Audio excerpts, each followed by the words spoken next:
Welcome to Bandit's Keep. I'm Daniel.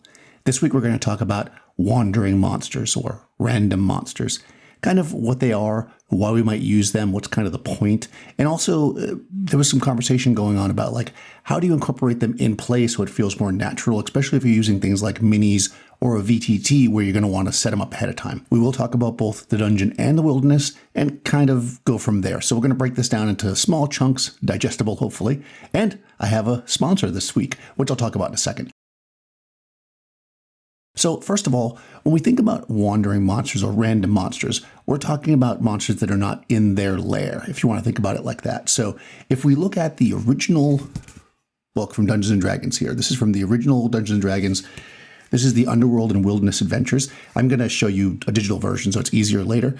We find that when we are if we're trying to fill a room or if the party's just wandering around these mega dungeons that were the original part of the game, you would roll randomly to see what kind of creature they might encounter. And these lists include a wide variety, right? It could be a kobold, it could be a skeleton, it could be a jelly or an ooze or something like that. And if you just kind of use the lists as they stand, they might seem a little random, which maybe is why some people say random monsters, right? But that's not necessarily the way you want to use them.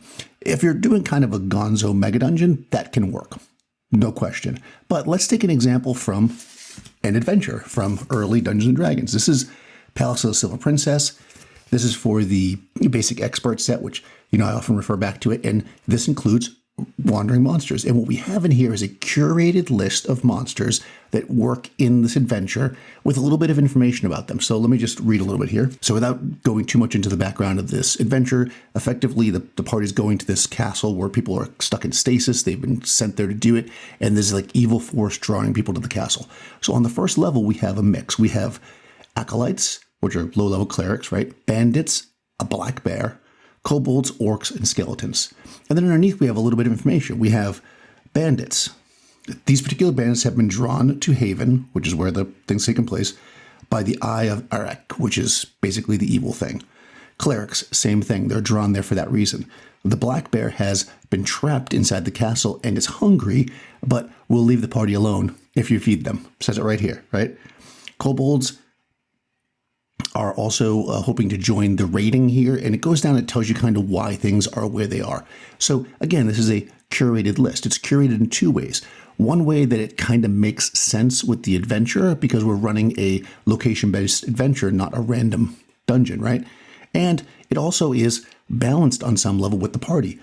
Almost all of these creatures in here are 1 or half a hit die. Only the bear is more, quite deadly actually with 4 hit dice. But the bear is something you can overcome without having to fight it by just simply giving it food, right? When we go to the second level of the dungeon, we have ghouls, goblins, harpies, hobgoblins, medusa, and zombies. Most of these are 1 or 2 hit die, with the exceptions being the harpy and the medusa, and both of them have an asterisk that say, only run this encounter once. If they encounter harpies once, don't do it again. They're kind of high level for the party balance. So again, they're designed to work with this adventure, which is from 1st to 3rd level. And that's how we want to think about these things. You don't want to have a stone giant, right, on the first level of your dungeon show up randomly necessarily. You want to make it kind of make sense, but yet still have a little bit of flavor. And we'll talk about building our own charts in a second.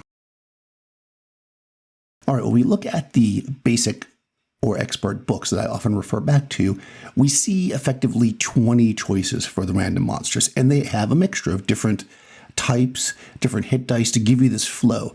But I actually much prefer the version that is in the original book, the one I'm showing you here. And the reason for that is this. Let me show you on my computer. If we look at this, we can see that on the level 1 below the dungeon, right? So the first level of the dungeon, you roll a d6. If you get a 1 or a 2, it's a first level monster.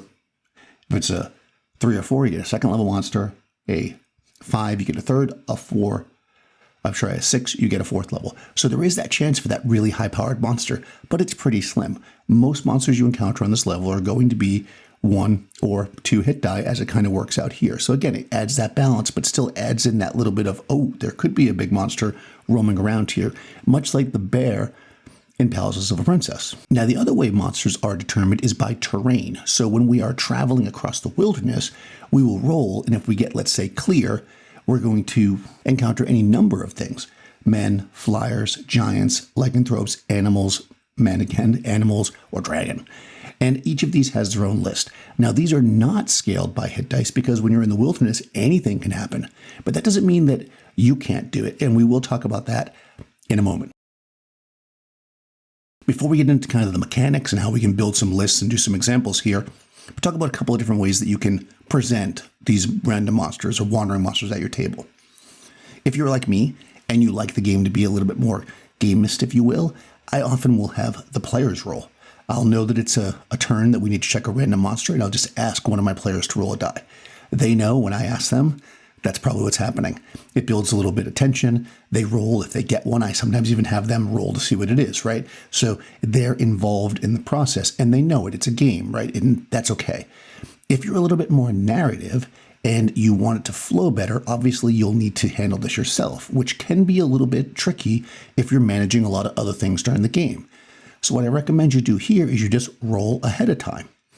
Basically, you think about it and you go, well, I've got to roll 3 times an hour. They're going to be in the dungeon maybe 6 hours, let's say. You can kind of think about what you generally get done in an average game. And you can roll ahead of time to see which turns in the dungeon that monsters will occur. You mark them down. I've shown my time tracker sheet before. You just kind of mark down those turns that are going to happen, and you could even roll them ahead of time. You can roll the monster, so that way you know, okay, at turn 8, they are going to encounter randomly a group of orcs. You can even roll surprise ahead of time and the reaction roll ahead of time. So maybe you roll and the orcs are surprised and their reaction generally is a neutral one. So now you can just set it up so when the party's moving along and you're in turn 7, you know they're going to surprise these orcs in turn 8. You put them someplace doing something that makes sense. The party's about to enter a room, you put the orcs in that room, right? Provided that makes sense. And they're surprised because they're sleeping or they're doing something else. Where the party busts open the door, they surprise the orcs. We already know what's going to happen, so it can narratively work. You still rolled, you still made a random monster check, but you did it ahead of time. And this can be a really great technique if you're using a VTT that you have to prepare tokens, or if you're using miniatures where you want to have things ready. You can just already know.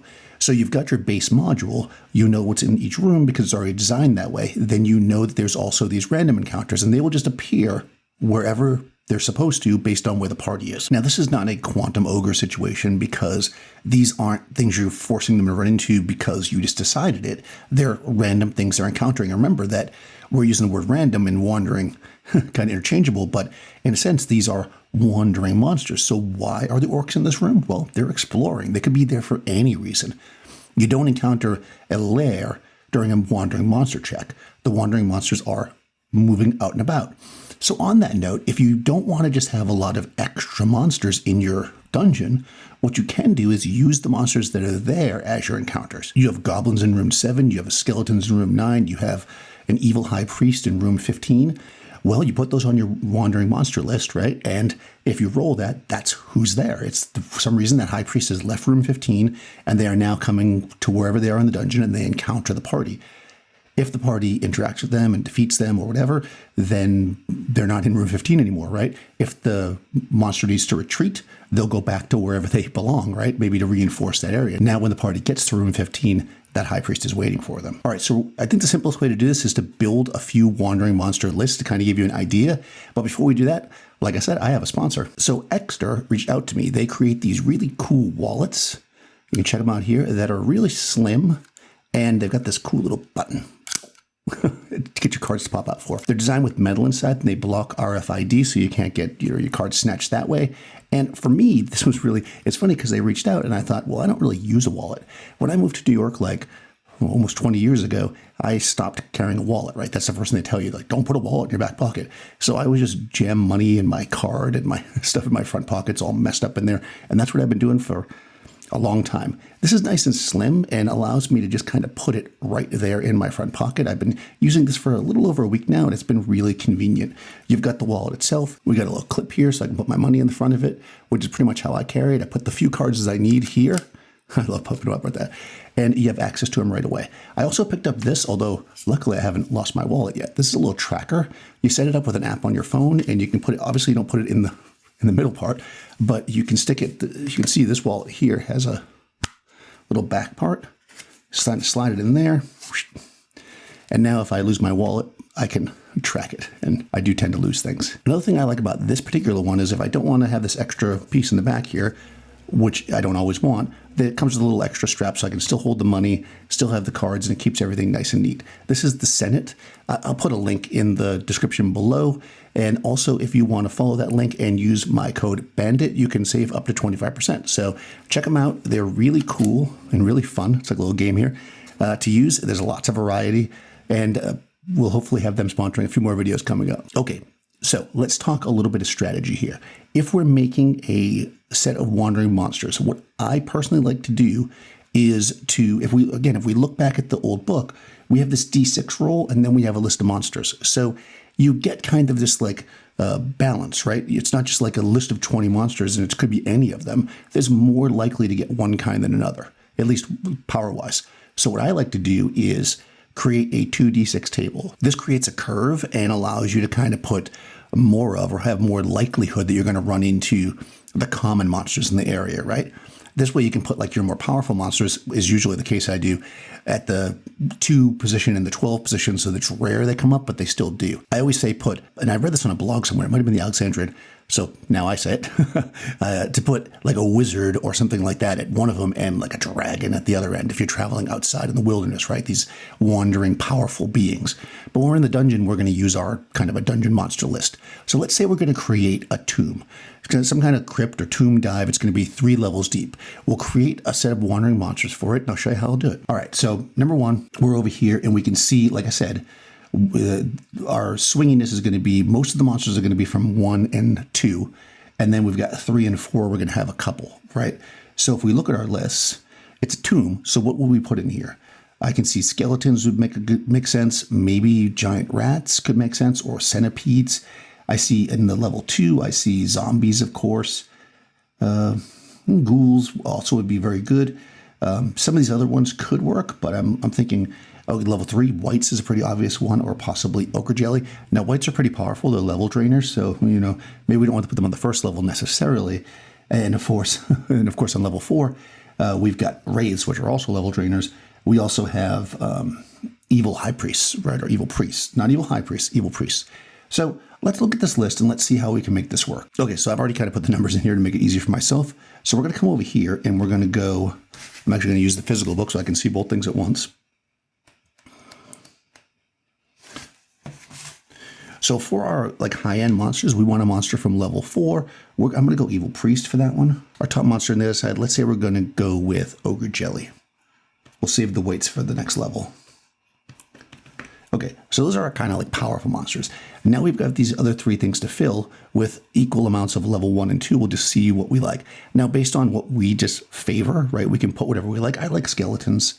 I find skeletons to be really fun. So I'm going to go skeletons in the middle because when you're rolling 2d6, the most common roll is a 7.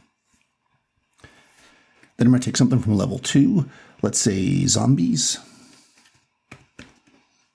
And here we can decide if we want to do vermin or we want to do, I feel like I'm going to use ghouls for sure on the next level down, but I feel like on the top level we maybe want some animal-y kind of thing. So let's go giant rats. Now, how many, right?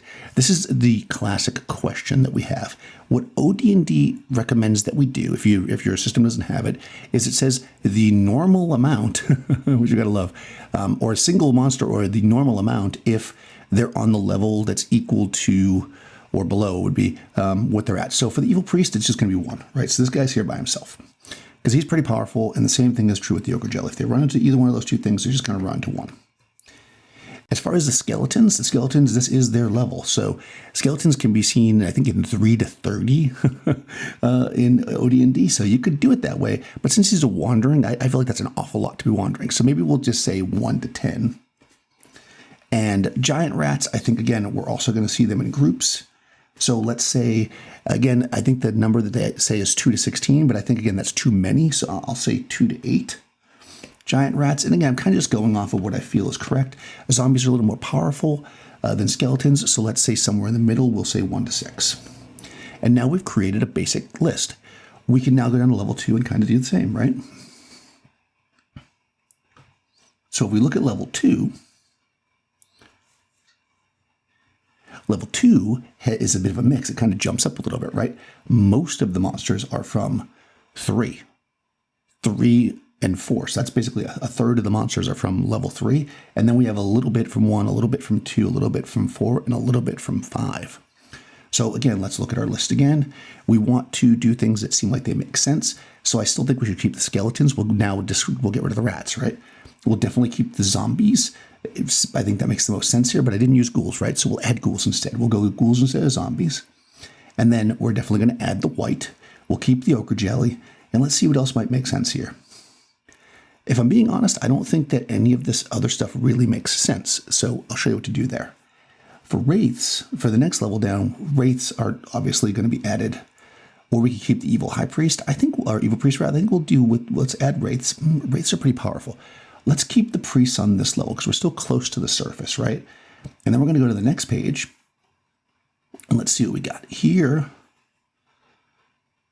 What looks like it could be good. Ooh, mummies. Mummies are always fun. All right, so let's come into here now. Let's go back. Let's see what we got. So again, our most powerful things are going to be the high level stuff here. So I'm going to go mummies. And again, at this level, there's only going to be one. So I can say mummy. We already know how we're doing that. And then we've got 12, right, which is our other powerful one, is going to be our 4th level monsters. The 4th level monster we're going to go with here is still going to be evil priests. Obviously, we could have left evil priests where they were if we felt like that was easier for you. And again, they're still below the level that they'd be at, so one of them is fine. And now in the middle here, remember, from level 1 and 2, we also still have a fairly rare amount, so we're just going to go skeleton, zombie, and where most of our monsters are going to be here are going to be from this level 3 thing. So again, we have whites and we have ochre jellies. And now what we can do is look at this. We want only a handful of chance of finding skeletons. It's the same chance as other things, right? Now I know this doesn't actually work out to be the exact proper portions, but this is pretty much the simplest way to do it. Okay, and then we basically have 2 things here that we're going to divide up the rest. So we basically have 4 through 10, right? So we can go 4. So 4 through 10 is 6, right? So 4, 5, and 6 would be whites. And then 7 through 10 is our ochre jellies. And here, again, we're going to do the skeletons are now a level below where they should be. So we can actually increase the number of skeletons. So I'm going to say 2 to 20 skeletons here. So they're going to be more rare, but they're going to be, more of them.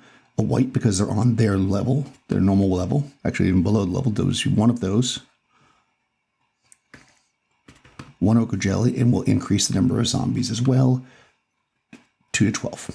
Okay, now this is our level 2 wandering monsters. See how it kind of interconnects, it kind of makes sense. They can interact with various types of monsters. Let's do one more level. Okay, so now we're down at level 3. It's getting dangerous. We've got no more level 1 monsters. Level 2 monsters are fairly rare. Level 3 monsters are fairly rare. Level 4 monsters are the most common. And then we've got level 5 monster, level 6 monster, both. So let's just look. We're going to keep the mummies, I think, because they're fun. And we're going to just look at level 6 here and see what we might want to put down here. Oh, I see vampires. I think it ties in better, though, if we put an evil high priest down there. So you could go specters or vampires. I'm going to go evil high priest. You could also pick something that doesn't make sense at all. That just is some kind of monster that's down there, like a basilisk or something to that effect. But yeah, let's just go with evil high priest as our higher level monster. So again, going back here, keep this as our 12. Evil high priest is pretty serious here, right? We're going to keep mummies where they are. If you wanted to change it up, you could put specters down here. We're going to remove, I basically just copied and pasted. We're going to remove the skeletons, though, because there's nothing from first level anymore. We'll keep the zombies. They're still pretty rare, right? And also the whites are now pretty rare. So I'm actually going to move whites here. And our main stuff is going to be from this level here, this level 4. So we have, actually, we're going to remove the ochre jellies as well. Okay, so from level 4, what makes sense for sure is wraiths. We also have a couple things that could be interesting, right? Because this is now down in the bottom. Maybe we'll put gargoyles down here. Okay, and Does anything else make sense? Enchanters. We could put evil priests down here too, but there's already evil high priests. So I think we're going to go with, there hasn't been much of a chance of evil priests on most of these levels. So I think I'm going to come in here and I'm going to make evil priests the most likely. We're going to say there's a bunch of evil priests hanging out down here, doing evil priest things with one evil high priest kind of zooming around. So I'm going to come in here and just adjust my odds a little bit. Okay, so I got this all sorted out. Let's look at the numbers here. Mummy, we're still going to go with 1. Whites are still pretty powerful. So even though we're on the level with them, I'm going to say it says the normal type. So most adventuring parties are 4 to 6 or 8 characters. So I'm going to say, we'll say 2 to 3 whites. Figure out how to roll that.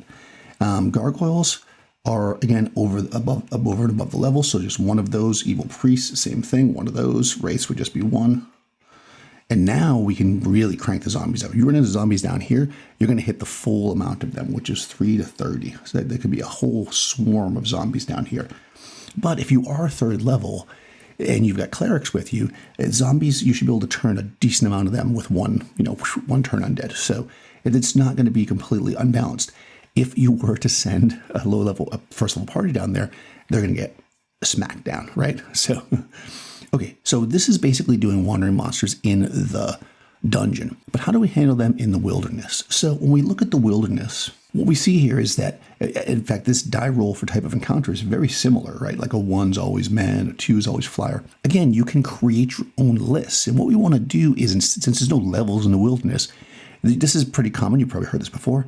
You can start closest to home base with your most common types of monsters. So for instance, if I'm going to, let's just do giant types, which are kind of like the humanoids. Close to home, right? You're going to have your, let's go down here so you can see them. You're going to have your kobolds, your goblins, maybe your orcs, maybe even hobgoblins. That might be like a day or 2 days journey from safety, right? Once you're out kind of past the normal kind of wilderness, then you might start running into things like gnolls or ogres. Then you get further out and you're like a week out. Then you start running into things like giants or even treants or trolls, right? You start running into these bigger and tougher monsters. Obviously, some of them don't track as well because, like, for instance, lycanthropes, right? They're all pretty tough. So, like, what do you put close to home base? It really depends on, what your situation is. You could lean into putting, let's say, more likely werebears close to civilization, because werebears are generally lawful, so they're probably less likely to attack people. Maybe they're trying to live with civilization. If you look at the dragons, right? I mean, there's lots of dragons. Obviously, the different types of dragons by color are going to be based on their terrain usually, right? Like red dragons are in mountains and stuff like that. But you can look at things like a cockatrice being deadly, but relatively harmless compared to, let's say, a red dragon. So more likely to run into a cockatrice. So if I'm building a potential to run into a creature, if I roll a dragon type close to civilization, I'm going to choose a cockatrice over a dragon, like an actual dragon. Further out you get, the more likely you are to run things like hydras and things because they're more powerful. So you kind of create your own wandering monster list as you get further out. And if you need to do it on the fly, you can just look, right? So if it just happens to be that the party just shoots out in the wilderness, you're not ready for it. Now they've been like traveling for 2 weeks and they're far from home, and you roll a dragon, you can just make a call and be like, well, they're far enough out. Let's make it chimeras. And that's basically what you do. I would build them ahead of time, though, because I find a lot of fun in having it be random, as we say. But if you don't like that, it's easy enough just to pick the monsters. Just always remember that they don't have to be hostile either. So here's a couple more parts to this I just want to go over before we wrap this up. I know it's getting a little long. Number one, you want to make sure you use things like reaction rolls. So if you're running any kind of like an old school game, they generally have them in there. The reaction is going to tell us how the monster's disposition is when they encounter the party. Hostile, neutral, friendly, right? This can change based on the interaction with the party, but if you roll immediately and say, oh, these orcs are friendly, then they're going to approach in a friendly manner, right? They're not going to come charging with their spears. If you roll and it says they're hostile, then they're going to approach in a hostile manner, right? That's basically the baseline. The other thing you want to consider is distance. I find this skipped a lot of times. Some people just put the monster right in front of somebody, roll the distance. If you're in a dungeon and you roll a random monster encounter and it's supposed to be 100 feet away, and they're in a hallway that's only 50 feet long, and then there's a door, then there's a room, then there's another hallway, the monster might be out there, right? Put them out there. Keep track of where they are. Think about where they might be going. Then if the party makes a lot of noise in that room or they're digging through treasure, maybe they bust in on them, stuff like that, right? Think about that. In fact, in the example of play, right, in the basic that a long time ago I talked about, the thief is listening. I think it's the thief. No, not the thief, because he dies. Somebody's listening at the door, and they hear the tramp of boot prints coming down the hallway. That was a random monster. They heard it. They were able to clear the space and get out of there before they got in trouble. So let the party be aware that things don't always just appear right in front of them. They're going to be somewhere. So when you roll a random monster, don't just have them pop out. Even if it's supposed to be that turn, you can wait a turn if it makes more sense. Put it somewhere so that it, around a corner, through a door, coming through a secret door. This way it kind of ties in and doesn't feel so abrupt. All right, one final thing, and in my hex crawl video, I talk about this a little bit with some of my encounters. It can be helpful to know what the monsters might be doing, especially if you're dealing with intelligent monsters, right? So if you're going to put, let's say, goblins on your random monster list in the dungeon, you could say goblins collecting mushrooms, orcs looking for treasure, troll lost, right? Put these into the little notes next to them, so that way you can kind of have a little scene that the party can come upon. They stumble upon this troll who's kind of standing in the hallway, and they're just like, ugh. And maybe you rolled troll and you rolled like neutral reaction. You think, all right, the troll's lost. Party comes upon him. How is the troll going to react? Are they carrying torches, right? Do they speak troll, right? You might find the troll it might be thankful that they, that they are helped by the party to get out of the dungeon, and thus does not eat them. That might be the best you can ask for with a troll, right? But basically, you can kind of create these little scenes. Maybe have like some actions, some verbs or whatever, and you can just roll randomly on it, like hunting, searching, running from somebody, in combat, right? So you roll goblins in combat. What are they fighting? You could either roll another monster, or maybe they're fighting amongst themselves. So the party hears that, right? You rolled 100 feet away, orcs in combat. Then you roll again and you get giant rats. Now you got, okay, orcs are fighting giant rats 100 feet away. Where can I put this so the party will be aware that it's coming up and it can be telegraphed, assuming you don't roll surprise. This can actually really, make for a fun scene and make it feel more natural and less random. So I hope this was helpful. I would love to know how you guys handle these things. Let me know, of course, in the comments below. In the show notes here, you can find a link to Extra for these wallets if you want to check them out. Again, you get up to 25% off when you use my code BANDIT. Check them out. Check out my Discord, also a link down there. There's also a link to the Patreon if you want to support the channel, and I'll talk to you soon.